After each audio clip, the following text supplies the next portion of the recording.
बहुत स्वागत है आपका। आप देख रहे हैं कहानी कुर्सी की। मैं हूं सौरभ। स्टूडियो में हमारे साथ हर्षवर्धन त्रिपाठी जी हैं, विजय त्रिवेदी जी हैं, प्रोफेसर संगीत रागी जी हैं, समीर चौगांवकर जी हैं। तो जंतर मंतर पर प्रदर्शनकारी अभी भी मौजूद हैं। हमने ब्रेक से पहले आपको तस्वीरें भी दिखाई। बहुत ज़्यादा लोग वहाँ नहीं हैं, 300-400 लोग वहाँ पर हैं। उसमें पॉलिटिकल वर्कर्स आज वहाँ पर कुछ दिखाई दे रहे हैं, क्योंकि नेता वगैरह पहुँचना वहाँ पर थोड़ी देर में चालू हो जाएंगे। कुछ लेफ्ट के नेता पहुँचे हुए हैं। अरविंद केजरीवाल वहाँ पर थोड़ी देर के लिए वहाँ जाने वाले हैं। संसद कूच आज नहीं होगा ऐसा लग रहा है। हालांकि कल सोनम वांगचुक की बातों से ऐसा, उनका जो हैंड रिटन नोट आया था उससे लगा था कि शायद प्रदर्शनकारियों को वो दोबारा कहेंगे जाने के लिए, लेकिन अभी तक वहाँ ऐसी कोई तैयारी नहीं दिखाई दी है। बताया जा रहा है कि कल ज़बरदस्त हंगामे के बावजूद पुलिस ने जंतर मंतर को खाली नहीं कराया और किसी को उन्होंने जंतर मंतर जाने से रोका भी नहीं है। जबकि कल की हिंसा में 100 से ज़्यादा पुलिसकर्मी और पैरामिलिट्री फोर्स के जवान भी घायल हुए थे और घायलों में 10 पुलिस अफसर भी शामिल हैं। आम आदमी party, Samajwadi party, Congress party, सारे विपक्ष के नेता सरकार को इस पर घेरने में लगे हैं। फिलहाल दौड़ लग रही है अस्पताल जाने की। सब लोग, विपक्ष के अपोजिशन के नेता भी, राहुल गांधी, प्रियंका गांधी, अरविंद केजरीवाल, वो भी हॉस्पिटल में घायलों को देखने के लिए जा रहे हैं। और दूसरी तरफ जो केंद्रीय मंत्री हैं जेपी नड्डा जी, जो कल मिले भी थे प्रदर्शनकारियों से, वो भी आज हॉस्पिटल गए। 2 अलग अलग अस्पतालों में जाकर के उन्होंने जाकर के मुलाकात की है घायलों से। तो सरकार एक सॉफ्ट अप्रोच भी प्रदर्शनकारियों की तरफ दिखा रही है। अब इससे आगे क्या बात होगी वो देखना होगा। ब्रेक से पहले प्रोफेसर साहब की बात अधूरी रह गई थी। वो कह रहे थे कि आपने कहा कि इस आंदोलन के पीछे जब ये अभिजीत दीप के आए थे और जब वो सोशल मीडिया फिनोमिना बना था, तो अब ये इसके पीछे और ताकतें हैं, लेकिन कल जो हुआ उसके पीछे कौन था? देखिए, कल जो पीछे था, जितनी मेरी जानकारी है, जेएनयू के जितने स्टूडेंट ग्रुप थे, आइसा के, एसएफआई के, बामसा के, फिर जो है वो क्रांतिकारी दल है उसके, तो जितने भी अम्बेडकरवादी जो जितने जो ग्रुप्स स्टूडेंट यूनियन के थे, वो जामिया दिल्ली यूनिवर्सिटी, ये उनके शिक्षक भी शामिल थे। और एक बता दूं, ये भी एक जानकारी दे दूं और एक कंफर्म न्यूज़ दे रहा हूं। जब मैं यहाँ से लौट करके कहानी कुर्सी से जब गया था, तो मुझे मेरे स्टूडेंट ने बताया कि अमुक शिक्षक भी वहाँ पर गए हुए हैं। ठीक है। तो ये सारे लोग थे जो भारतीय जनता पार्टी संघ परिवार से मानसिक तौर पर घृणा करते हैं, वे सारे वहां पर लोग थे। कोई बात नहीं है, उनको आंदोलन करने का पूरा अधिकार है, बिल्कुल अधिकार है। और सरकार के खिलाफ और वही लोग सरकार होंगे के भी। खिलाफ वही लोग होंगे। ठीक है। तो इससे जो ये बात कह देना कि ये इससे पूरा देश की जनता और पूरा जो छात्र समूह है वो इसके साथ शामिल है, मैं इससे बिल्कुल असहमत हूँ। ये वही लोग हैं जो मैं कल भी दोहराया था, जो शाहीन बाग में सड़कों पर उतर करके खड़े थे। ये वही लोग हैं जो छात्र आंदोलन के समय क्लास को छोड़ करके, जो किसान आंदोलन के समय क्लास को छोड़ करके जाते थे, और उनके शिक्षक जो कहते थे किसान आंदोलन में भाग लीजिए, शाहीन बाग आंदोलन में भाग लीजिए, हम आपको इंटरनल में मार्किंग कर देंगे, वो कर देंगे, तमाम चीज़ें कर देंगे। तो ये पूरा ये गिरोह काम करता था, वो गिरोह आज भी काम कर रहा है। इसके साथ जो जितनी पॉलिटिकल पार्टियां थीं, उनके जो नवयुवक थे वो भी वहाँ उसमें शामिल थे, इसलिए इतना स्वेल्डअप किया। और मैं इससे सहमत हूँ कि इंटेलिजेंस इससे बड़ा फेलियर क्या हो सकता है कि आपको ये भनक नहीं लग रही है कि यहाँ पर 10,000 लोग आ रहे हैं या 20,000 लोग आ रहे हैं। दूसरी बात, जंतर मंतर पर यदि आ रहे हैं तो आपने विजुलाइज क्यों नहीं किया कि पार्लियामेंट के चारों कोने से तरफ से आ सकते। अब इतना और बता दीजिए, कल जो ये इनसे बातचीत भी हुई सरकार की, ये दबाव का नतीजा है? मुझे लगता है कि सरकार ने लगा कि एक बार इससे बातचीत कर लेनी चाहिए, ताकि परसेप्शन ये ना बने कि जो है वो सरकार बातचीत करना नहीं चाहती। प्रेशर यही होता है सर। हाँ, परसेप्शन की लड़ाई। बिल्कुल सही कहा आपने। ये परसेप्शन ना बने कि सिर्फ सरकार बातचीत नहीं कर रही, इतने आंदोलनकारी आ गए हैं, सड़कों पर आ गए हैं। ठीक है, अब क्या, लेकिन इतने से बात बन जाएगी? उन्होंने तीन पॉइंटेड मांगे दिए हैं उन्होंने कि सोनम वांगचुक को जंतर मंतर पर बुला करके उनका अनशन हमारे सामने खुलवाया जाए, धर्मेंद्र प्रधान का इस्तीफा हो, जिन बच्चों ने नीट पेपर लीक की वजह से खुदकुशी की उनके परिवारों को 1-1 करोड़ रुपए का मुआवजा हो। अब वो ये कह रहे हैं कि अपनी मांगों पर हम हैं, कायम हैं। और वो सोनम वांगचुक कह रहे हैं मेरा अस्पताल में भी अनशन जारी है। अब नड्डा जी के अस्पताल चले जाने से, पुलिस के मंच दे देने से, जंतर मंतर पर लोगों को जाने से, न रोकने से, इस सब से बस हो जाएगा त्रिपाठी जी? नहीं, ये मतलब ऐसे नहीं होगा। जिक्र कर दूं थोड़ा सा, आत्महत्या पर मुआवजा मुझे तो लगता है ठीक है, कंपेंसेशन सरकार देना चाहे तो दे। कल यदि अन्य जगह भी शिक्षा में ऐसा होगा तो ये एक पैटर्न ही बन जाएगा। क्या हम ये सब बातें सरकार को सोचनी है। मैं तो ये कह रहा हूं कि मैंने देख क्या करेगी मुझे नहीं मालूम, मैं कह रहा हूं बिना कुछ किए ये सब कुछ अपने आप खत्म हो जाएगा क्या? ये सवाल पे सर बताइए। नहीं, सब कुछ अपने आप नहीं खत्म होगा। और देखिए मतलब मेरा ये विश्वास अब पूरी तरह से पक्का है, सरकार ने जो गड़बड़ियां की इसको एड्रेस करने में, इसका रिस्पांस देने में, वो अपनी जगह है। लेकिन अब ये जहां पर खड़े हैं ये आंदोलन रुकेगा नहीं। और एक तो आम आदमी पार्टी इसके पीछे मतलब 100% है, उसमें जरा सा भी धोखा नहीं है। दूसरे लोग चाहते हैं कि एनार्की हो, कल को अगर हो पाया तो हमको सरकार ये हटेगी तो एक अवसर मिलेगा, क्योंकि और उनको और कोई रास्ता नहीं दिख रहा है। क्योंकि जिस तरह से इस आंदोलन में मतलब उनकी वॉइसेज आप सुनिए तो समझ में आएगा। जैसे किसी भी आंदोलन का, जैसे लोग कहते हैं राम मंदिर आंदोलन बड़ा उग्र आंदोलन था, एक समय में बहुत हुआ था, लेकिन ऐसा थोड़ी था कि किसी के खिलाफ किसी को मारने काटने या किसी संसद को उखाड़ने या कुछ बना देने ऐसे करने। यहां साफ साफ है नरेंद्र मोदी अमित शाह पर हमला है, चलो ठीक है राजनीतिक होगा, संसद उखाड़ देना है, नेपाल बना देना है, ढाका बना देना है, ये पूरा का पूरा पैटर्न डिजाइन वही जो राहुल गांधी बीच में इच्छा जाहिर कर रहे थे, दूसरे विपक्षी नेता इच्छा जाहिर कर रहे थे। इल्तिजा मुफ्ती पूछ रही थी कि मेरी एक दोस्त पूछ रहे थे कि इस 7 लोक कल्याण मार्ग में स्विमिंग पूल कितना बड़ा है, ये उसी डिजाइन पर जाता दिख रहा है। वरना भला सोचिए इसमें प्रेमानंद महाराज को गाली देने का कौन सा तुक है इस आंदोलन? वो ठीक है, मतलब कई अजीबोगरीब बयान भी हुए हैं। और इस आंदोलन में सिर्फ इतना ही नहीं है, आप अगर उस पूरे डिजाइन को देखें आंदोलन में ये नाम रहेगा अल्लाह का, ये ऐसे भी नारे नहीं, उसको तो प्रोफेसर साहिबा डिस्क्राइब कर रही हैं, वो बता रही हैं कि देखिए इसमें कोई गड़बड़ नहीं है। यही वो लोग हैं जो जय श्री राम के नारे को वॉर क्राई कहते थे और अभी कह रहे हैं कि ना इसमें कोई दिक्कत नहीं, नाम रहेगा अल्लाह का, उसको डिस्क्राइब कर रही हैं। सवाल यही है कि क्या ये आंदोलन इस देश में एनआरकी के जरिए सत्ता परिवर्तन का है या इस आंदोलन के जरिए सचमुच छात्रों सरकार को कोई मांग माननी चाहिए इनकी?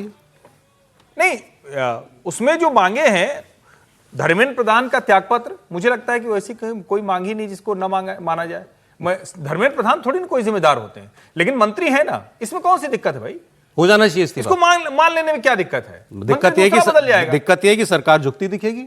देखिए फिर वही बात है, यही दिक्कत है। जब सरकार इतनी, अरे राजनाथ सिंह जी का वर्ल्ड फेमस बयान है, सरकार में इस्तीफे नहीं होते। मैं जो कह रहा हूं, सरकार के लोगों के लिए बहुत अनपॉपुलर ओपिनियन है, लेकिन सरकार तो बीच बीच में झुकते दिखना ही चाहिए लोकतंत्र में। उनके लिए अनपॉपुलर ओपिनियन होगा जो सरकार में बैठे हैं। आप सोचिए कि सारी और तो कोई मांग मतलब विचित्र मांगे हैं, अरे वो हो जाएगा तो सब कुछ हो गया। मूल बात क्या है कि आप जवाबदेह होते दिखें। अगर प्रधानमंत्री नरेंद्र मोदी ये कह रहे हैं कि हमने 13 लोग जेल गए, ये हुआ, कार्रवाई हुई, अच्छे से नीट भी हो गया, लेकिन एक आदमी तो जवाबदेह दिखे। वैसे तो मुझे नहीं लगता कि ये होगा, लेकिन फिर भी लेकिन फिर भी उसके लिए भी दबाव बने तो बात पड़ेगी आगे। सिर्फ 2 क्या ये दबाव बना पाएंगे इसके बाद? सर एक ही लाइन बोलूंगा। 3 दर्जन से ज्यादा बम विस्फोट हुए थे यूपीए काल में, 3 दर्जन से ज्यादा बम। देश का कोई ऐसा कोना नहीं था जो अगले दिन हर दिन बम विस्फोट नहीं होता था। कौन सा गृह मंत्री था जो अगले दिन जाकर के इस्तीफा दे दिया था? अगले दिन नहीं, लेकिन इस्तीफा तो हुआ था। शिवराज मनमोहन सिंह तो कोयला घोटाले में खुद शामिल थे। क्या नाम था? मनमोहन सिंह क्यों नहीं इस्तीफा दे दिए थे? शिवराज पाटिल जी का इस्तीफा। अरे प्रियंका जी ने एग्जैक्टली ये बात बोली भी कि इस्तीफे हुए मंत्रियों के, ये कहीं लकीर पत्थर पे लकीर नहीं है कि नहीं हो सकते इस्तीफे। आपकी जिम्मेदारी है, ये युवा हैं, हम सब इस सदन में रोज आते हैं। आप ना तो यहाँ पे आप चर्चा करना चाहते हैं, ना ऑपोजिशन को आप पॉइंट उठाने देते हैं, आप डिस्कस नहीं करना चाह रहे हैं। ये सदन है किसका? ये उन्हीं युवाओं का है ना जिसको आप रोक रहे हैं बाहर, जिन पर आप लाठीचार्ज कर रहे हैं, जिन पर आप आंसू गैस चला रहे हैं। ये तो मतलब ये सदन ही उनका है, हम सब यहाँ हैं। किसने हमें यहाँ रखा है? उन्होंने ये रखा है। तो उनकी बात तो सुन ले, उनकी बात तो सुन। Prime minister Modi anti youth है। बिल्कुल एंटी यूथ है। देखिए एंटी यूथ है, एंटी गरीब है, एंटी किसान है। अब 12 साल हो गए, हम सब देख रहे हैं ना, किसान आंदोलन कर रहे हैं, आप उन पे दमन कर रहे हो। अब बच्चों पे दमन कर रहे हो। बच्चे हैं, सुन लीजिए इनकी बात, क्या होने जा रहा है। अगर इनकी बात शांति से सुन लें, आप मंत्री जी की जिम्मेदारी है, उनसे रिजाइन करवाइए। देखिए, एक जमाना था जब मंत्री जिम्मेदारी लेते थे। मुझे याद है एक ट्रेन का एक्सीडेंट हुआ था शायद 80s में, अगले दिन उन्होंने इस्तीफा दिया। जो मंत्री रिस्पॉन्सिबल थे, जो उसके समय के रेल मंत्री थे, तो इस्तीफा दीजिए, जिम्मेदारी लीजिए, और सबसे जरूरी तो यह है कि सिस्टम को दुरुस्त करिएगा। प्रियंका जी ने उदाहरण भी दिया, तो शास्त्री जी का उदाहरण दिया, वो बिना नाम लिए। नहीं, सिखों को मरवा दिया था तो अगले दिन कह रहे नहीं, राजीव गांधी ने त्यागपत्र, वो कह रही है त्यागपत्र होते हैं, त्यागपत्र हो जाए। एक और धर्मेंद्र जी का क्या है? सर मैं सिर्फ ये कह रहा हूं, विजय जी के हिस्से का थोड़ा समय और लेके, इसको इशू क्यों बनाना? लोकतंत्र में सरकार, सांसद, मंत्री आते जाते रहते हैं भाई, दूसरा मंत्रालय दे दीजिए। आपको कुछ तो लगे कि काम हो रहा है ना। ठीक है। मैं ये नहीं कह रहा हूं कि धर्मेंद्र प्रधान थोड़ी ना कोई नकल कराए हैं या लीक कराए हैं, लेकिन जवाबदेही दिखती है तो अच्छा लगता है। और उसके तुरंत बाद 2 दिन का लोकसभा और राज्यसभा में चर्चा रखनी चाहिए। इस्तीफा हो रहा हो, सरकार जाने, सरकार के उनके बीच की बात है। धर्मेंद्र प्रधान शिक्षा मंत्री थे, पेपर लीक हो गया। धर्मेंद्र प्रधान ही शिक्षा मंत्री थे, पेपर ठीक से भी हो गया। फिर नहीं सर, देखिए 2 बातें हैं। ऐसा तो होता ही है। उसकी तो नहीं, इसके काम के लिए तो मंत्री ही हैं वो। बिल्कुल ठीक। इसमें क्या क्रेडिट देना? मैं नहीं, क्रेडिट नहीं दे रहा हूं। मैं दूसरी बात कर रहा हूँ। मैं हर्ष जी की बात से सहमत हूँ। लोकतंत्र में जवाबदेही होती है। कोई भी ये नहीं कह रहा, ये बच्चे लोग भी नहीं कह रहे कि उन्होंने गड़बड़ करवा दी होगी, लेकिन एक जवाबदेही होती है ना, किसी सिस्टम की कोई जवाबदेही होती है। उस जवाबदेही के आधार पर उनको इस्तीफा देना चाहिए या सरकार को इस्तीफा ले लेना चाहिए। और ये जो गलत फहमी हम लोग एक भ्रम बनाए हुए हैं कि सरकार में इस्तीफे नहीं होते, तो मैं 20 लोगों की लिस्ट बता देता हूँ आपको जिन्होंने इस्तीफे दिए हैं। ठीक है, अब वो इस्तीफे आपको दिखने में ऐसा लगता है कि इस्तीफे दिए नहीं गए। राजनाथ जी ने कहा कि इस्तीफे दिए नहीं जाते, लेकिन लिए तो जाते हैं। 2016 से मैं लिस्ट देख रहा था, 20 मंत्रियों के इस्तीफे इस सरकार में हुए हैं या विभाग बदले गए। आप कहें तो मैं पूरे नाम की लिस्ट गिना दूं। नजमा हेपतुल्ला का जब उम्र को लेकर हुआ, फिर MJ अकबर जो सबसे पहले नैतिक जिम्मेदारी लेकर मीटू को लेकर उनका इस्तीफा हुआ, MOS को लेकर। तो अनैतिक नैतिक वाला था। हाँ, मैं तो इस्तीफे की बात बता रहा हूँ, मैं उस पर जा नहीं रहा कि क्या है क्या नहीं है। नहीं, और बात तो वही है ना, सरकार ले ले तो कोई बात नहीं है। हाँ, तो आप मांगेंगे और हम दे दें। हाँ, तो ये क्या बात है? उसमें दिक्कत है। तो वही फर्क है ना। डॉक्टर हर्षवर्धन का हुआ कोविड के बाद, जब उस समय मांग हो रही थी तब नहीं हुआ, लेकिन आपने ले लिया। रविशंकर प्रसाद जी का हुआ जब जुडिशरी वर्सेस गवर्नमेंट का हिस्सा हुआ। प्रकाश जावड़ेकर का इस्तीफा बहुत पॉसिबल है बाद में उनको संगठन में भेज भी दिया जाए या उनका विभाग बदल दिया जाए। किसान आंदोलन हुआ तो नरेंद्र सिंह तोमर का इस्तीफा हुआ। समझे, कोई ऐसा नहीं है। और ये जो शिक्षा मंत्रालय है ना, इसमें तीसरे मंत्री हैं इस सरकार में। ये सुन लीजिए, स्मृति ईरानी रही, रमेश निशंक रहे, और अब धर्मेंद्र प्रकाश जावड़ेकर रहे, फिर निशंक रहे, चौथे उसके बाद ये चौथे। ठीक है। और INB में कितने मिनिस्टर बदल गए हैं? वेंकैया आप नायडू। मेरी बात से सहमत भी होंगे, हमको समझ में आए तो हम कर लेंगे। सरकार का ये मैं है, यही तो कह रहा हूं। आप मांगेंगे तो जरूरी नहीं कि हम अहंकार हो मान गया लें। ना। सौरभ जी, मैं यही कह रहा हूं। एक चीज जिक्र सर, कर देना एक लाइन चाहता हूं। जोड़ दूं मैं। एक चीज जिक्र कर देना चाहता हूं। मंत्रिमंडल में जब फेरबदल हुआ है तब इनके हुए हैं मंत्रालय का बदलाव। तो इसलिए ये मत आप बोलिए, इसकी तुलना उससे मत कीजिए कि उनको कहा गया कि आप इस्तीफा दे दीजिए और मंत्रालय ये हुआ तो इसे तुरंत मंत्रालय बदल दिया। नहीं, रिशफल के बियॉन्ड भी हुए हैं सर, रिशफल के अलावा भी हुए हैं। मैं दूसरी बात कह रहा हूं। मैं फिर तो भाई गडकरी जी बहुत अच्छा काम कर रहे हैं, इसीलिए तो लगातार एक ही विभाग के मंत्री हैं। तो दूसरे जो हटाए गए वो क्या खराब काम कर रहे थे क्या?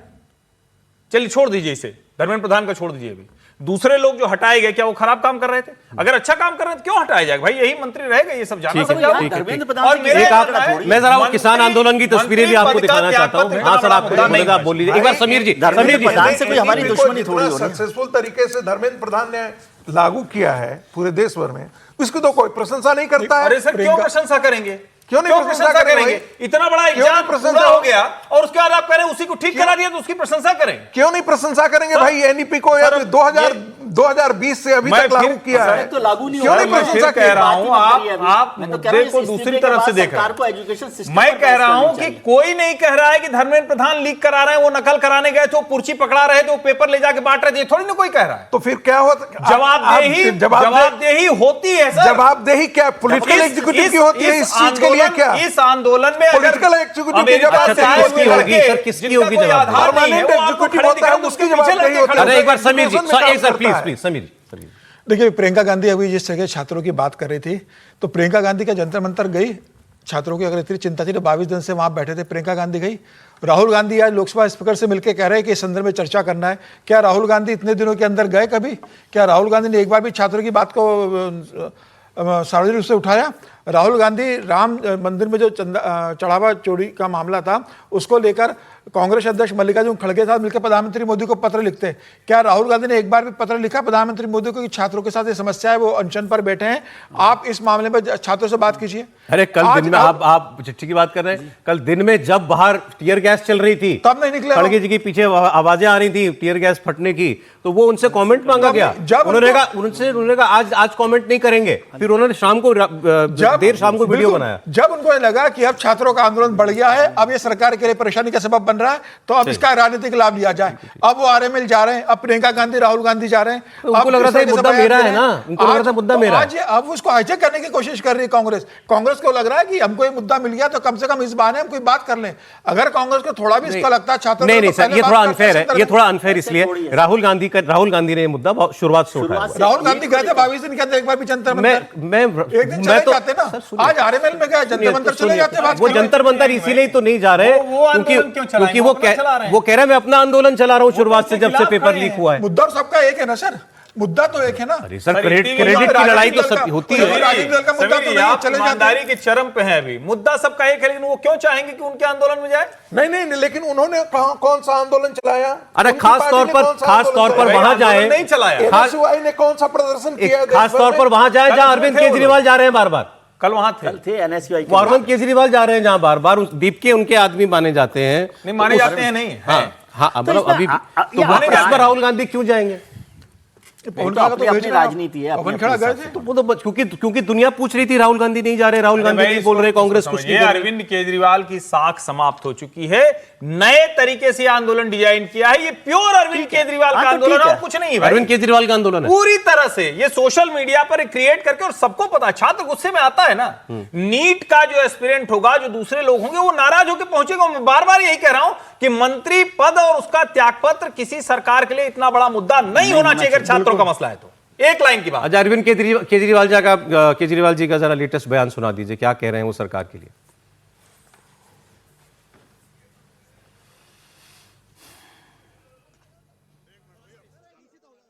जो जलियांवाला बाग में जनरल डायर ने किया था, वो भी शायद मोदी जी ने पीछे छोड़ दिया।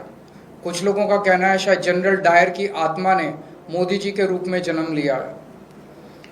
अभी थोड़ी देर पहले मोदी सरकार की पुलिस ने एक प्रेस रिलीज जारी की है। उन्होंने उसमें लिखा है कि जिन जिन लोगों ने कल उस प्रदर्शन में हिस्सा लिया था, सबके खिलाफ ऐसी एफआईआर करेंगे, ऐसी एफआईआर करेंगे।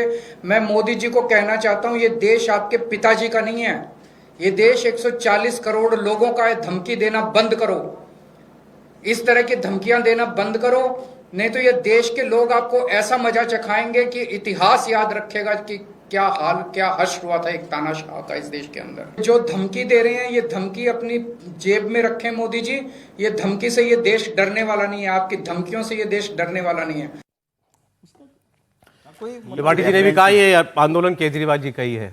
केजरीवाल जी आंदोलन करें, उनको पूरा अधिकार है। केजरीवाल जी बयान दें, उनको पूरा अधिकार है। सरकार को घेरना उनका काम है, वो विपक्ष के नेता है। लेकिन कोई सेंस ऑफ प्रोपोर्शन भी होती है। एक चीज, किसी चीज की तुलना जलियांवाला बाग से यूं ही कर देना बेशर्मी है। और आपकी तो सरकार है पंजाब के अंदर, क्या था जलियांवाला बाग मैसेकर, एक जेनोसाइड जैसी चीज। निहत्तों पे गोलियां चलाई थी, बच्चे औरतों पर, बुजुर्गों के ऊपर घेर करके गोलीबारी जहां हुई। बेशर्मी है केजरीवाल। थोड़ा सा उसमें बोल दूं, वो जगह ऐसी थी जहां तय करके उनको अनाउंसमेंट करा के पर्चे बंटवा कर और वहां इकट्ठा किया गया। वो मधु किश्वर देसाई की बड़ी अच्छी पुस्तक है जलियांवाला बाग पे, वो आप पढ़ेंगे तो रोंगटे खड़े हो जाएंगे कि कैसे उसकी साजिश रची गई थी। और जब वहां सब पहुंच गए तो चारों तरफ से उसको गेट बंद करके और उससे गोलियां चलाई गई। और उससे मतलब आप भी इस पर इतनी बहस कर रहे हैं। अरे सर, लेकिन देश को जानना चाहिए नहीं, ये तुलना उनको नहीं करनी चाहिए।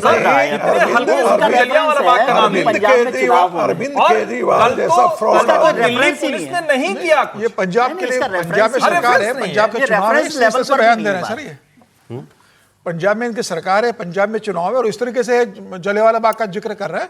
बेशर्मी की हद है अरविंद केजरीवाल की।